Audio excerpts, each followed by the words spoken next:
à chacun, bienvenue au culte, et que l'Éternel bénisse sa parole de l'enfant de notre cœur. Je vous invite à vous tenir debout. Ouvrons notre hymne louange et chantons au numéro 15. Au numéro 15. Il faut grand Dieu que de mon cœur la sainte ardeur te glorifie,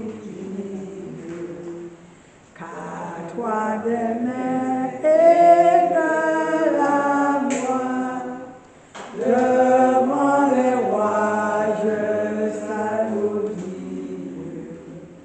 J'irai t'adorer, ô mon Dieu, chantons saint de nouveaux ailes. Je chanterai ta vérité et ta bonté toujours fidèle.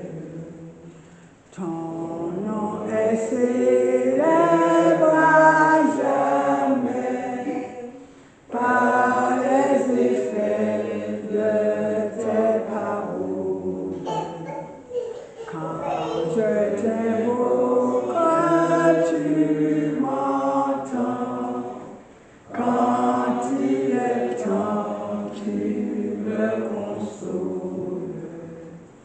Tous les rois viendront à tes pieds, unis, prier sans cesse.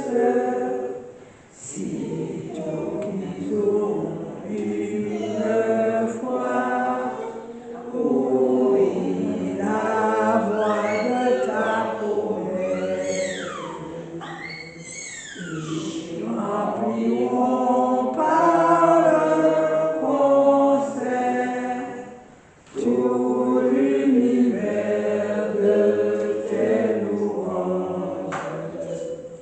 Les peuples qui les entendront admireront tes faits étranges. Ô mon Dieu qui de terre aux cieux, dans ses pagnes vois toutes choses. Crois que tu sembles être loin, c'est sur ton soin que tout repose. Si mon cœur blanc dans l'intensité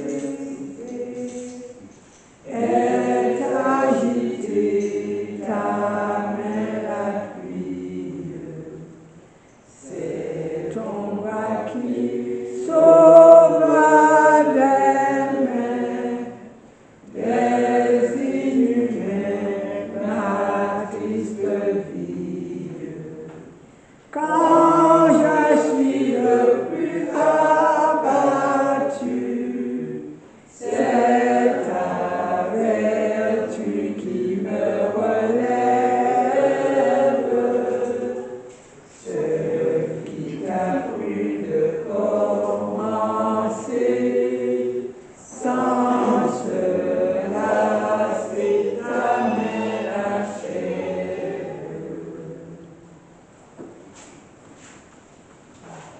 Ouvrons nos Bibles dans le livre de Apocalypse 5, 9, 10. Et il chantait un cantique nouveau en disant: Tu es digne de prendre le livre et de nous ouvrir les sceaux, car tu as été immolé et tu as racheté pour Dieu par ton sang des hommes de toute tribu, de toute langue, de tout peuple et de toute nation. Tu as fait d'eux un royaume et des sacrificateurs pour notre Dieu, et ils régneront sur la terre. Amen.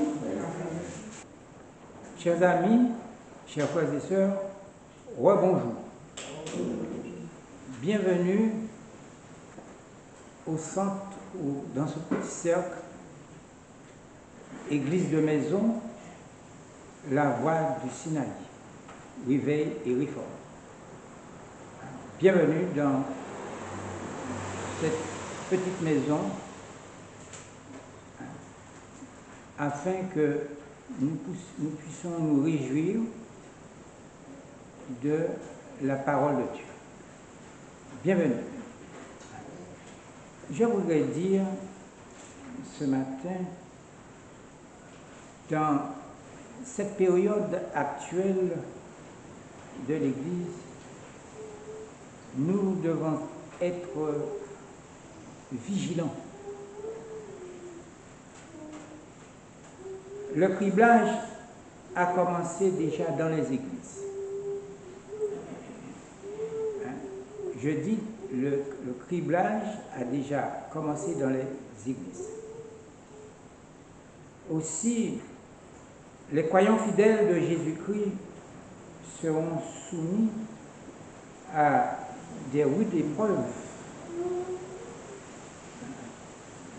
pendant la tribulation. Et nous savons que la tribulation arrive à grands pas sur tous les croyants et sur tous les fidèles de Jésus-Christ. La prophétie s'accomplit sous nos yeux. Alors, nous devons nous préparer sincèrement face à la situation qui va nous frapper. Nous devons souvent prier, même jeûner, prier. Voilà. Le titre de notre partage ce matin, notre partage spirituel, c'est l'agneau et le livre scellé de 7 sceaux. Ouvrons nos Bibles. Ouvrons nos Bibles dans Daniel 7, 9 à 10. Daniel 7, 9 à 10. Alors il est écrit dans Daniel 7, 9 à 10, « Je regardais, pendant que l'on plaçait des trônes, et l'ancien des jours s'assit. Son vêtement était blanc comme la neige, et les cheveux de sa tête étaient comme de la laine pure. Son trône était comme des flammes de feu, et les roues comme un feu ardent. » Verset 10. Un fleuve de feu coulait et sortait devant lui. 1000 milliers le servaient, et 10 000 millions se tenaient en sa présence. Les juges s'assirent et les livres furent ouverts. C'est ce que nous allons partager ce matin. Si nous réfléchissons très bien, le prophète Daniel vit des trônes de jugement. Des trônes de jugement installés. Un trône est occupé par l'ancien des jours. Qui est l'ancien des jours? Il s'agit du Dieu souverain, le Père céleste, qui contrôle les cieux, la terre, la mer, les océans, les hommes de toutes les nations. C'est lui qui contrôle toutes les nations et le monde actuel. La Bible nous dit son vêtement blanc et ses cheveux comme de la laine pure représentent quoi? Sa sainteté. Cela veut dire comme ce sont les saints qui vont le voir face à face. Ce sont les saints qui pourront parler avec lui. Son royaume éternel sera établi pour toujours. Nous savons que tous les royaumes qui sont à l'heure actuelle vont disparaître. Le royaume glorieux de Jésus-Christ, Fils de Dieu. Vous et moi, nous devons identifier l'ancien des jours. Encore une fois, je repose la question. Qui est l'ancien des jours? Prenons l'Apocalypse. Il va nous répondre à cette question. Apocalypse 4, 2 à 6. Apocalypse 4, 2 à 6. Et je lis. Aussitôt, je fus ravi en esprit. C'est l'apôtre Jean qui parle ici. Et voici, il y avait un trône dans le ciel, et sur ce trône, quelqu'un était assis. Celui qui était assis avait l'aspect d'une pierre de jaspe et de sardoine, et le trône était environné d'un arc-en-ciel semblable à de l'émeraude. L'émeraude, c'est une pierre très précieuse. Et verset 4, autour du trône, je vis 24 trônes, et sur ces trônes, 24 vieillards assis, revêtus de vêtements blancs, et sur leur tête des couronnes d'or. Les vêtements blancs ici représentent toujours la pureté et la sainteté.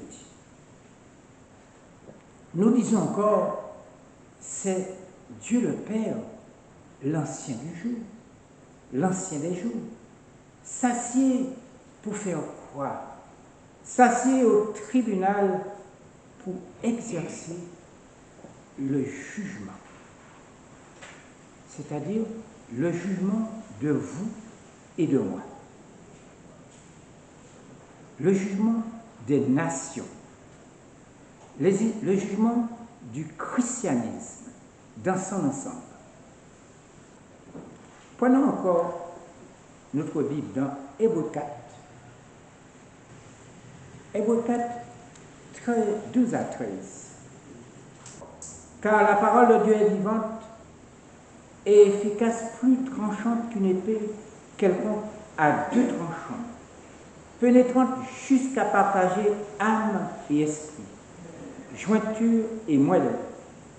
Elle juge les sentiments et les pensées du cœur.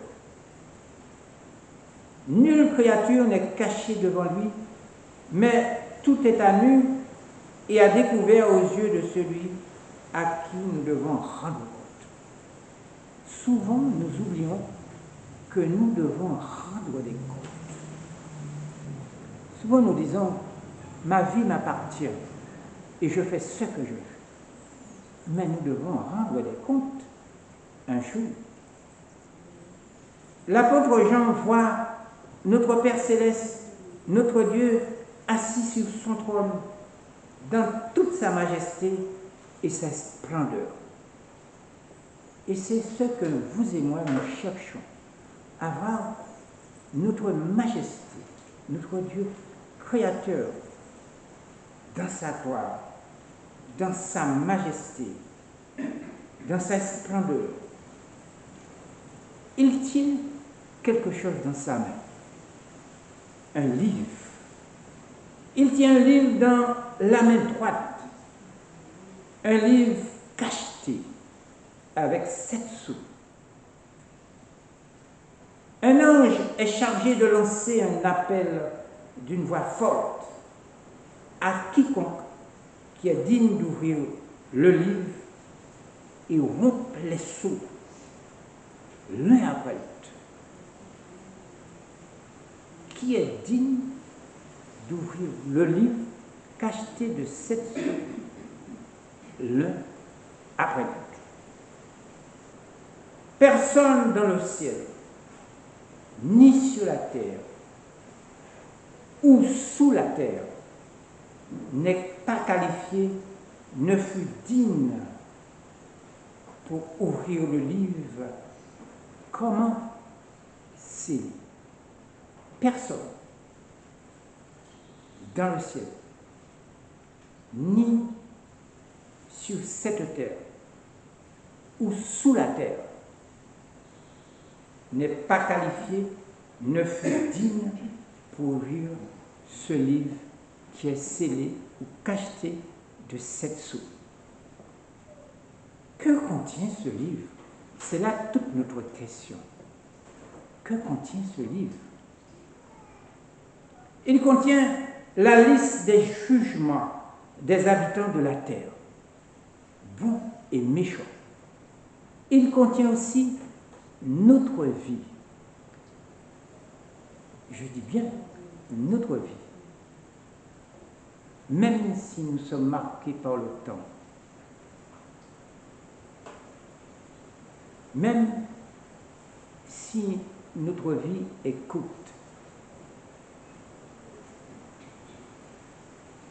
mais il contient notre vie, bon et méchant. Aucun ange, aucun homme ne possède pas la sagesse, la connaissance pour exécuter le jugement. Aujourd'hui, sur cette terre, on juge.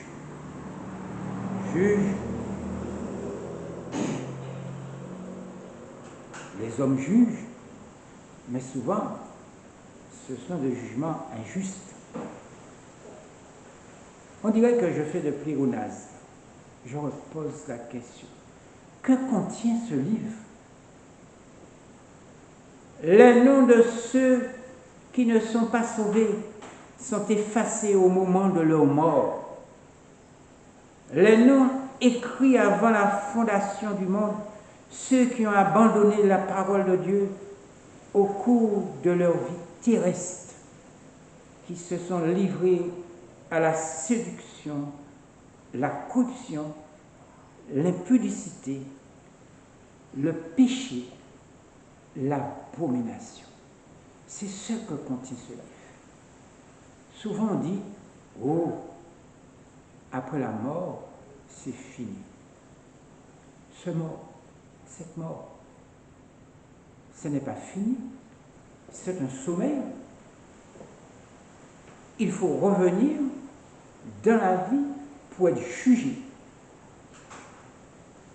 pour reconnaître notre temps passé sur cette terre, si elle était bonne ou elle était mauvaise. Tous les événements qui se produisent en ce temps de la fin sont consignés dans le livre. Lorsqu'on ne trouva pas personne pour ouvrir le livre, l'apôtre Jean pleura abondamment, car personne ne fut trouvé digne d'ouvrir ce livre. Mais il y a les 24 anciens. Les 24 anciens qui portent des couronnes sur leur tête, des couronnes d'or, sont aussi assis sur des trônes. Qui sont ces 24 anciens? Qui sont-ils? Ce sont des rachetés récompensés. C'est mon espoir pour vous et moi-même. Ce sont des rachetés récompensés. Les couronnes de diadème sont celles que bénéficieront aussi les récompensés, les vainqueurs par la foi. Mais nous revenons à cette question. Qui est digne d'ouvrir le livre cacheté de 7 sous? Prenons encore l'Apocalypse. Apocalypse 5. Apocalypse 5, 5 à 6. Apocalypse 5, 5 à 6. Et l'un des vieillards me dit, ne pleure point. Et dit cela à Jean. Voici le lion de la tribu de Juda, le rejetant de David, a vaincu pour ouvrir le livre et ses 7 sceaux. Et je vis au milieu du trône et des 4 êtres vivants et au milieu des vieillards un agneau qui était là comme immolé. Il avait 7 cornes et 7 yeux, qui sont les 7 esprits de Dieu envoyé par toute la terre. Voici, chers frères et sœurs, chers amis, celui qui est digne d'ouvrir le livre scellé de 7 sceaux, l'agneau immolé. L'un des anciens réconforta l'apôtre Jean avec la bonne nouvelle que le lion de la tribu de Juda, le rejeton de David, est qualifié pour ouvrir le livre, briser les sceaux et déclencher les jugements. Pourquoi il est digne d'ouvrir le livre, le lion de la tribu de Juda? Pourquoi qu'il est digne, ou du moins l'agneau immolé? Il a remporté la victoire et qui lui seul peut ouvrir le livre et briser les sceaux. Personne d'autre. Le Fils de Dieu, Jésus-Christ, est présenté à la fois comme un lion et comme un agneau. En tant qu'agneau de Dieu, il est la victime propiatoire qui ôte les péchés du monde. Vos péchés et mes péchés. En tant que lion, il est le roi des rois. Il est le juge qui punit les pécheurs et les méchants, les impies. C'est le Messie qui est trouvé digne d'ouvrir le livre et mettre fin au péché, à la souffrance sur cette terre, à feu et à sang. Il a vaincu le monde, Satan et la mort. Et je dirais encore plus, il a remporté la victoire sur la mort.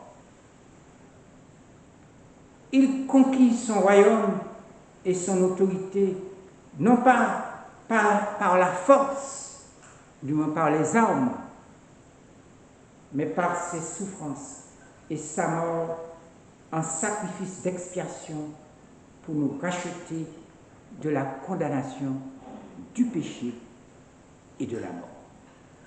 Prenons encore notre Bible dans Ésaïe 53. Ésaïe 53, 3 à 5. Ésaïe 53, 3 à 5. Méprisé et abandonné des hommes, homme de douleur et habitué à la souffrance, semblable à celui dont on détourne le visage, nous l'avons dédaigné, nous l'avons fait de lui aucun cas. Cependant, ce sont nos souffrances qu'il a portées. C'est de nos douleurs qu'il s'est chargé. Et nous l'avons considéré comme puni, frappé de Dieu et humilié. Mais il était blessé pour nos péchés, brisé pour nos iniquités. Le châtiment qui nous donne la paix est tombé sur lui, et c'est par ses meurtrissures que nous sommes guéris. L'apôtre Jean dit ceci. L'agneau se tenait au milieu du trône. Il a 7 cornes et 7 yeux. L'agneau se trouve au milieu du trône. Il a 7 cornes et 7 yeux. Que signifie cette parole? Que voulait dire l'apôtre Jean? Ou du moins, qu'est-ce qu'il a vu vraiment? Qu'est-ce qu'il veut nous dire? Il a 7 cornes et 7 yeux. Que signifie cela? Son omnipotence. Son omnipotence. Le nombre 7 revêt une signification plus profonde, c'est-à-dire de plénitude, d'achèvement, de totalité. Les cornes signifient la force et l'autorité.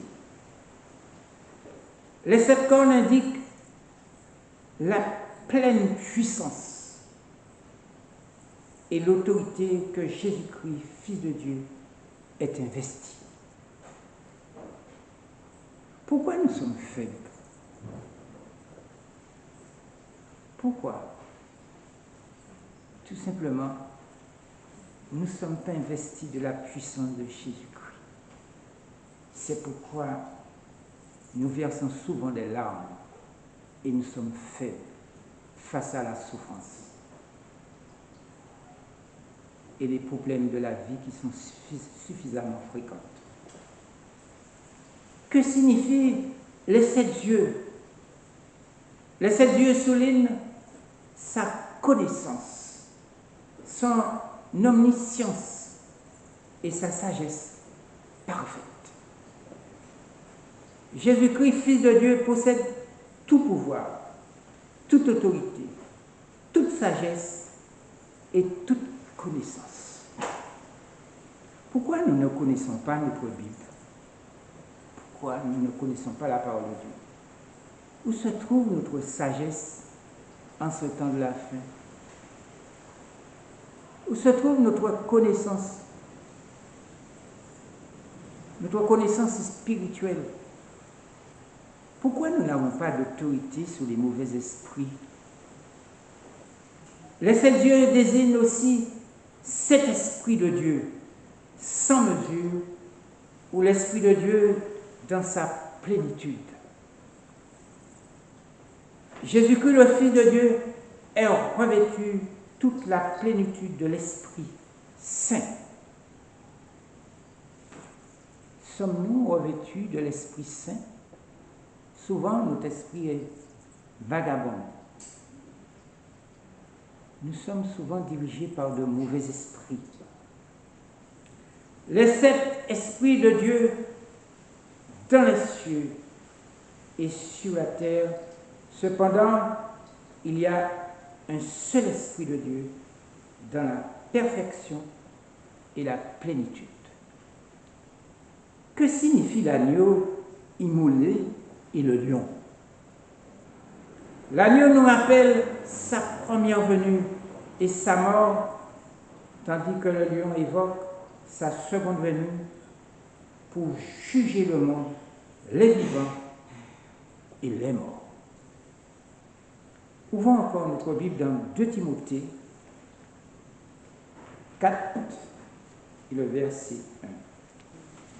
Alors je répète 2 Timothée 4 et le verset 1. Je te conjure devant Dieu et devant Jésus-Christ qui doit juger les vivants et les morts et au nom de son apparition et de son royaume. Et dans le livre Ézéchiel 7,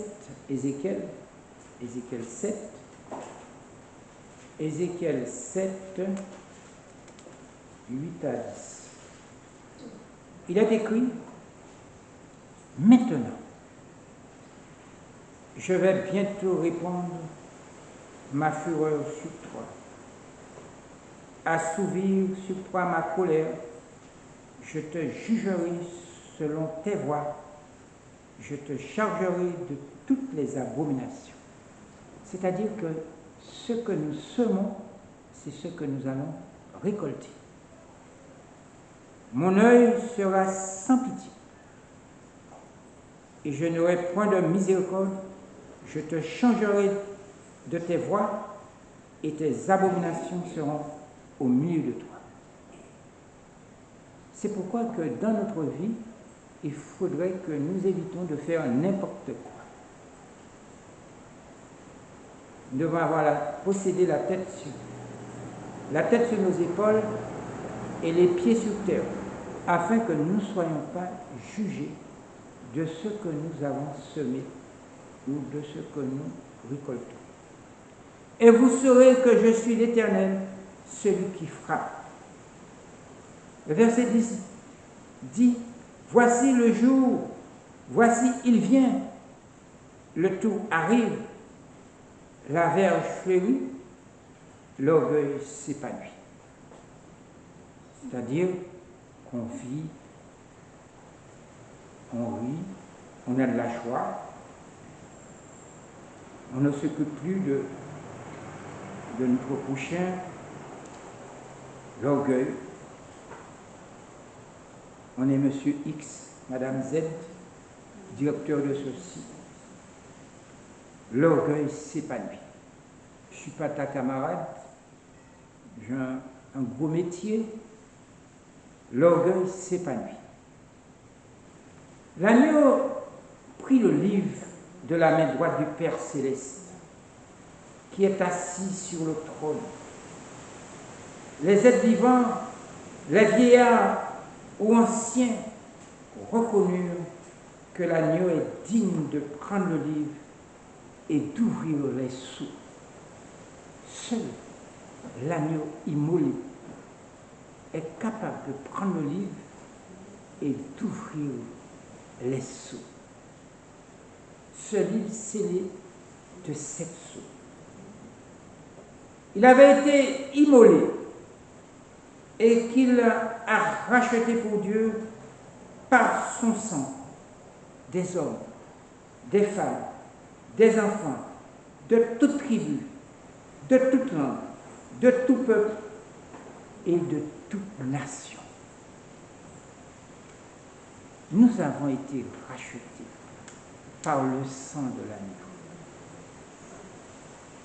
Ils sont ainsi rachetés, constituent un royaume et des sacrificateurs pour notre Dieu.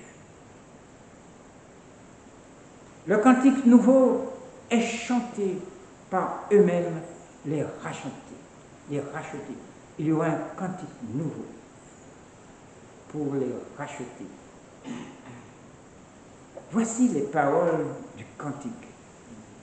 Tu as fait de nous un royaume des sacrificateurs pour notre Dieu et nous régnerons sur la terre. Oui, nous régnerons sur la terre parce que nous sommes terriens et nous sommes faits de la terre, de la poussière de la terre.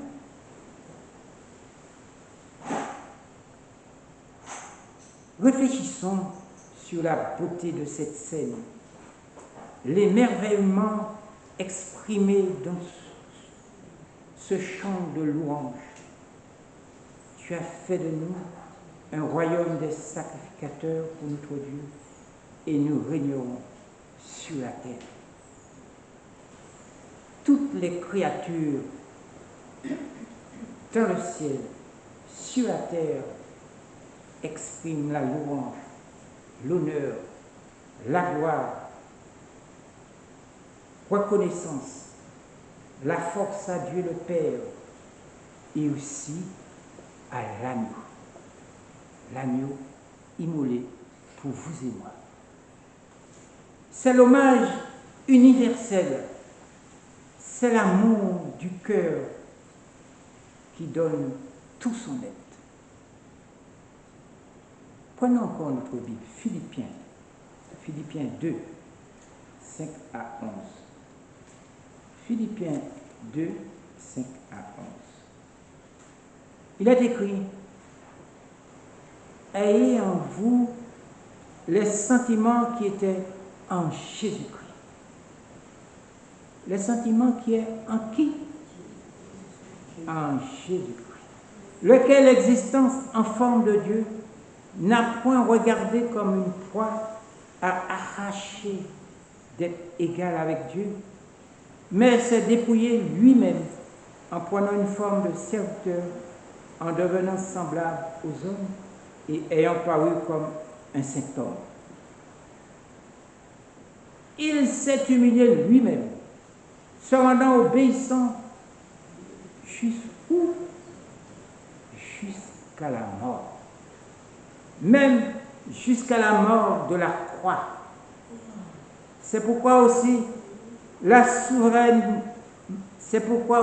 l'a souverainement élevé et lui a donné le nom qui est au-dessus de tout nom, afin qu'aucun nom de Jésus, tout genou fléchisse dans les cieux, sur la terre et sous la terre. Et que toute langue confesse que Jésus-Christ est Seigneur à la gloire de Dieu, le Père. Si nous réfléchissons bien, dans ce monde à feu et à sang, en ce temps de la fin, où se trouve le bonheur? Beaucoup me disent, « Ah, je veux me marier, je suis fiancé, je suis... oh, c'est mon ami, il est gentil, j'ai un travail. » Mais où se trouve le bonheur? Le bonheur se trouve dans la séparation d'avec toute forme d'iniquité, tout aspect négatif dans cette vie, toute corruption, impudicité, la séparation avec le péché, l'abomination, la séparation d'une vie sale. Dans la vie, en ce temps de la fin, l'avenir est entièrement inconnaissable et tout peut arriver.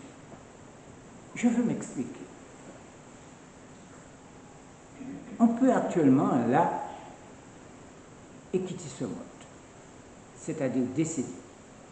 C'est-à-dire que la vie qui nous appartenait n'est plus en nous. C'est pourquoi je dis tout peut arriver. La vie est courte, elle ne nous appartient pas, elle nous a été prêtée. Le bonheur dans la vie, ce n'est pas se divertir, s'amuser, mener une vie dévergondée, débaucher, danser, boire, manger, faire la fête, porter de vêtements gais pour se faire voir, se réjouir, festoyer dans la promenation. Ce n'est pas ça le bonheur. Le bonheur, ce n'est pas aspirer qu'aux choses de ce monde pourri. C'est ça. Du point de vue positif, il y a du bonheur à suivre. Le chemin que la parole de Dieu nous trace et la force de rester ferme dans l'obéissance afin d'être à l'abri de la honte qui tourmente l'esprit et met le corps tout entier mal à l'aise au moment que Dieu jugera le monde. Prenons Matthieu 6, le verset 33. Matthieu 6, le verset 33. Il est écrit, cherchez premièrement le royaume et la justice de Dieu. Cherchez quoi premièrement? Le royaume et la justice de Dieu, et toutes ces choses seront données par-dessus. C'est-à-dire, en cherchant le royaume et la justice de Dieu, nous trouverons le bonheur. Mais j'ajoute quelque chose en plus, la paix. Où commence le jugement de Dieu? Où commence le jugement de Dieu? La Bible répond, 1 Pierre 4. 1 Pierre 4 et le verset 17 à 18. La Bible dit, car c'est le moment où le jugement va commencer par la maison de Dieu. Beaucoup pensent que la maison de Dieu, c'est aller à l'église, je ne sais pas quoi, aller dans une cathédrale. La maison de Dieu, c'est vous et moi. c'est l'individu. Or, si c'est par nous qu'il commence, quelle sera la fin de ceux qui n'obéissent pas à l'évangile de Dieu? C'est une grande question. Quelle sera la fin de ceux qui n'obéissent pas à l'évangile de Dieu? Parce que l'évangile de Dieu contient est rempli de l'éducation, l'avertissement. C'est une lettre que Dieu nous a écrite afin que nous soyons conscients du temps que nous vivons, afin que nous soyons sanctifiés et sauvés. Et si le juste se sauve avec peine, que deviendront l'impie et le pécheur? C'est là la toute question. Pourquoi le jugement commence par la maison de Dieu? Pourquoi? On pose toujours cette question. Pourquoi le jugement commence par la maison de Dieu? Pourquoi ce n'est pas ailleurs? Un témoignage nous répond ceci. Dans Prophète et Roi, à la page 495, répond à cette question. L'Église, je dis bien l'Église ce n'est pas le bâtiment. L'Église est en grande partie responsable des péchés commis par ses membres. C'est-à-dire que vous et moi, nous sommes responsables des péchés commis par nous. Vous êtes responsable de mes péchés. Écoutez la suite. Elle encourage le mal et elle n'élève pas la voix contre ses péchés. Souvent, on nous dit ce sont les affaires des autres, ça ne me regarde pas. Mais si je tombe, il faut trouver une solution pour me relever. Il ne faudrait pas me laisser par terre. Sinon, je deviendrai encore un déchet, plus encore déchet de la société. Et on dira, regarde lui qui était chrétien, lui qui me présentait la Bible, qui le descend du bas. Elle encourage le mal si elle n'élève pas la voix contre ses péchés. Adjectif démonstratif, ses péchés. Les coutumes du monde ne doivent pas être le critère du chrétien. Le monde, c'est le monde. Chrétien, c'est chrétien. Nous ne devons pas être falsifiés. Il ne faut pas que celui-ci imite ses excès, ses tromperies, ses extorsions. Nous ne devons pas nous trouver dans le carnaval, ni regarder ceci à la télévision. C'est malsain. Tout acte injuste à l'égard de son semblable est une violation de la règle d'or. Je reprends la phrase. Tout acte injuste à l'égard de son semblable est une violation de la règle d'or. La règle d'or, c'est la parole de Dieu. Ses commandements, ses préceptes, ses ordonnances, ses principes. Tout préjudice causé aux enfants de Dieu touche le Christ lui-même dans la personne de ses saints. Nous ne devons pas dire « Ah, il critique, il est là pour critiquer. Ma vie ne le regarde pas. Il critique, il ne fait que critiquer. » Mais nous sommes frères et sœurs, nous devons nous aider les uns les autres et supporter les uns les autres. Toute tentative pour profiter de l'ignorance, de la faiblesse ou de l'infortune du prochain est enregistrée comme une faute dans le livre du ciel. On ne doit pas fréquenter une personne pour ses biens, pour son travail, pour sa situation, et aussi de tromper la personne, quelle que soit sa vie sociale. Nous devons nous respecter les uns les autres. Celui qui craint vraiment le Seigneur préférera travailler jour et nuit, manger le pain de la pauvreté, plutôt que de pratiquer la cupidité en opprimant la veuve, l'orphelin ou frustrer l'étranger. C'est-à-dire que nous ne devons pas chercher à profiter sur des situations où la personne est déjà dans la souffrance et que nous essayons de manipuler la personne et de violer sa conscience. Je parle, mais je ne voulais pas dire toutes choses.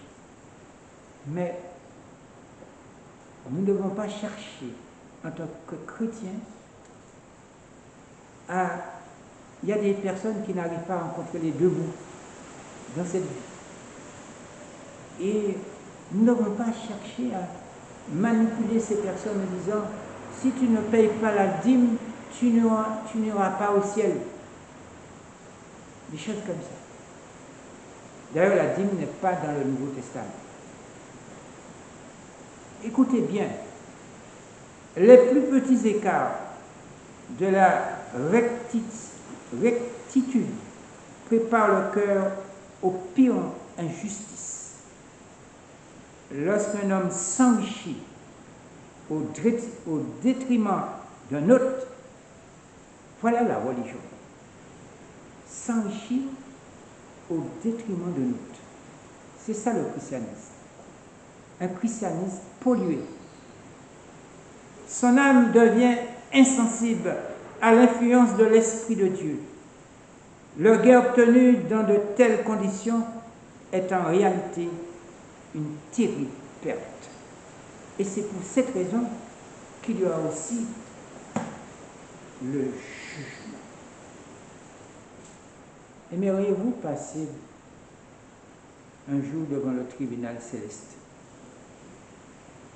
Il est écrit aussi dans un témoignage, dans Commentaire pour l'Église, Commentaire de la Bible, volume 4, page 1157.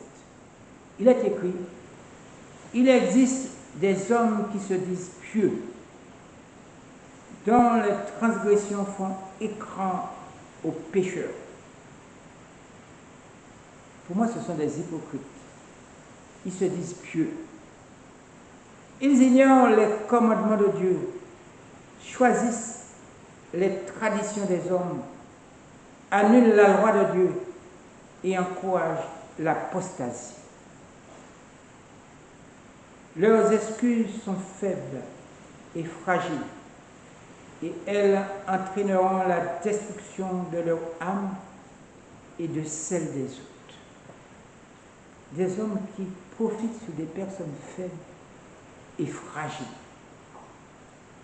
Ceux qui ont pris sur eux la tâche de berger du troupeau, c'est-à-dire de pasteur, seront frappés des jugements les plus sévères, car ils ont présenté au peuple des fables au lieu de la vérité. Je n'ai rien contre les pasteurs. Je n'ai rien contre les pasteurs. Mais il faut qu'ils fassent attention. Les enfants se soulèveront et maudiront leurs parents. Les membres de l'Église qui ont vu la lumière et ont été convaincus, mais qui ont confié le salut de leur âme au pasteur, apprendront un jour, au jour de Dieu, que personne ne peut payer la rançon de leur transgression. Un pasteur doit exhorter le peuple, les membres. Ce n'est pas apporter des petits sous. Un cri terrible s'élèvera. Je suis perdu, éternellement perdu. Les hommes auront envie de mettre en pièces les pasteurs qui ont prêché le mensonge et rejeté la vérité. La pure vérité pour cette époque exige une réforme dans la vie, mais il se détache de l'amour de la vérité et on peut dire d'eux, ô Israël, tu t'es détruit toi-même. Nous ne devons pas nous confier aux hommes et aux pasteurs. Il viendra comme un aigle contre la maison du Seigneur parce qu'ils ont transgressé mon alliance et enfreint ma loi. Il viendra ici, c'est le roi des rois, le lion de la tribu de Juda. Donc, nous ne devons pas nous confier aux hommes, nous devons nous confier à la parole de Dieu. Une question individuelle,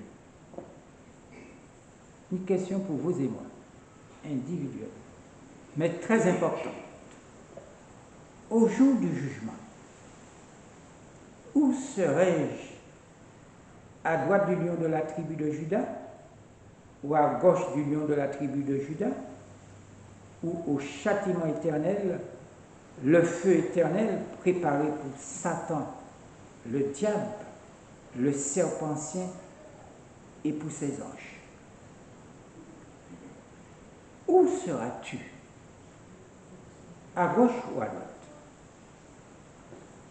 À gauche du lion de la tribu de Juda ou à droite de la tribu de Juda?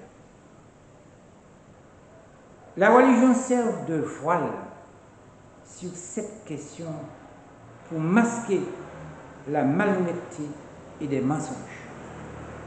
Beaucoup sont pris dans une espèce d'engrenage dans la religion pour masquer leurs erreurs. Vous savez, tout le monde en fait des erreurs, mais aussi pour masquer la malhonnêteté, l'hypocrisie et des mensonges. Le jugement de Dieu est équitable et sa sanction irrévocable. Souvent, on dit Dieu est dur. Pourquoi il y a tant de monde qui meurt de faim? Pourquoi de tremblements de terre? Pourquoi tant de souffrances sur cette terre? Mais il y a un jugement. Le jugement de Dieu est équitable et sa sanction irrévocable. C'est-à-dire que personne ne pourra pas revenir sur son jugement. La maison de Dieu se réfère à tous ceux ou celles qui adorent notre Dieu, créateur des cieux et de la terre, de façon vraie, sincère, authentique, véridique, de tout cœur, ferme dans leur foi, fidèle. Cela veut dire que aujourd'hui, j'ai traversé une semaine, j'ai travaillé trop, je suis fatigué, aujourd'hui je ne peux pas observer le sabbat, oh là, je ne me sens pas bien. Où est la foi? Est-ce qu'on est fidèle ainsi? Ah, je ferai l'autre sabbat. Où est la fidélité? En plus, j'ai rendez-vous au supermarché. Ce sont là les adorateurs que notre Père Céleste demande. Authentiques, sincères, véridiques, de tout cœur, frères. L'église bâtiment, cathédrale ou temple bâtiment ne représente pas la maison de Dieu. Pourquoi? Dieu est esprit. Nous le savons. Dieu est esprit. On doit l'adorer qu'en esprit, en vérité, de façon spirituelle et respect, en l'offrant un culte avec son esprit. Le Créateur des cieux et de la terre n'est pas de pierre, ni de chair, ni de terre, ni de bois, ni des arbres, ni d'air, ni du soleil, ni de la lune. Il est esprit. Nous devons retenir ceci. Dieu est esprit. Il n'est pas limité à un seul endroit. Il est invisible, présent, partout et en même temps, omniscient et omnipotent. Dieu désire que nous approchions vers lui avec un cœur brisé et contrit, en le suppliant de nous pardonner de tous les péchés que nous avons commis ou que nous commettons. Prenons encore le livre, notre Bible dans Acte 17, verset 24. Acte 17, verset 24. Il est écrit: le Dieu qui a fait le monde et tout ce qui s'y trouve, étant le Seigneur du ciel et de la terre, n'habite point dans des temples faits de mains d'homme. Nous avons compris cela? Le Dieu qui a fait le monde et tout ce qui s'y trouve, étant le Seigneur du ciel et de la terre, n'habite point dans des temples faits de mains d'homme. Alors, où il habite? Il habite où? Il habite dans... Je n'entends pas. En nous, dans notre cœur. Dieu n'habite pas dans des temples construits par des hommes. Ce sont des méthodes malhonnêtes, des inventions fausses, remplies de comédie humaine, d'hypocrisie et corrompues, dénuées de tout fondement biblique. On se marie, on divorce, on se remarie. C'est du commerce. On n'a pas de respect pour la parole de Dieu. C'est du commerce. C'est une espèce d'entreprise. On n'a pas du respect pour celui qui a besoin. On se fait voir. On est monsieur ceci, madame cela. J'ai une grosse voiture. Mais que signifie tout ça? Dieu n'habite pas dans ces lieux-là. C'est de l'hypocrisie. Chers amis, chers frères et sœurs, avant de lire le dernier verset, je ne suis pas moraliste, ni directeur de conscience. Mais ce que je veux dire, adorons notre Dieu, créateur des cieux et de la terre, au nom de son Fils Jésus-Christ, notre Sauveur, et vive dans la réalité et non dans le mensonge de l'Église bâtiment. Le dernier verset se trouve dans l'Apocalypse 14, 6 à 7. Prenons notre livre. Apocalypse 14, 6 à 7.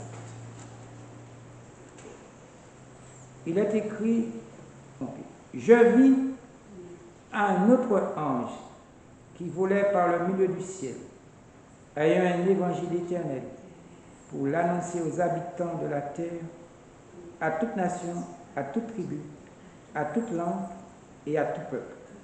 Il disait d'une voix forte: craignez Dieu et donnez-lui gloire, car l'heure de son jugement est venue. Et adorez celui qui a fait le ciel et la terre et la mer et les souls. Qui nous devons adorer? Qui devons adorer?